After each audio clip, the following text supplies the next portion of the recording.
生。4点，你永远要宽恕众生，不论他有多坏，甚至他伤害过你，你一定要放下，才能得到真正的快乐。5点，当你快乐时，你要想，这快乐不是永恒的。当你痛苦时，你要想，这痛苦也不是永恒。6点，今日的执着会造成明日的后悔。7点，你可以拥有爱，但不要执着，因为分离是必然的。8点，不要浪费你的生命在你一定会后悔的地方上。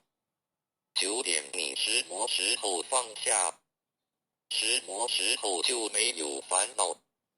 10点，每一种创伤都是一种成熟。11点，狂妄的人有救，自卑的人没有救。认识自己，降服自己，改变自己，才能改变别人。12点，你不要一直不满人家，你应该一直检讨自己才对。不满人家，是苦了你自己。13点，一个人如果不能从内心去原谅别人，那他就永远不会心安理得。14点，心中装满着自己的看法与想法的人，永远听不见别人的心声。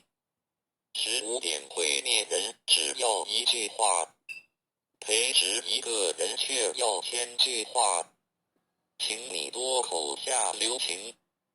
16点，根本不必回头去看咒骂你的人是谁。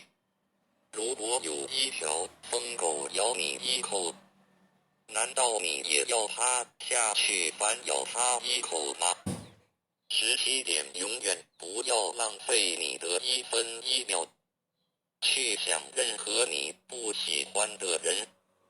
18点，请你用慈悲心和温和的态度，把你的不满与委屈说出来，别人就容易接受。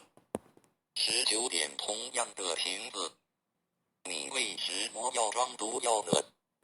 同样的心理，你为什么要充满着烦恼呢？20点，得不到的东西，我们会一直以为它是美好的，那是因为你对它了解太少，没有时间与它相处在一起。当有一天你深入了解后，你会发现原不是你想象中的那么美好。21点，活着一天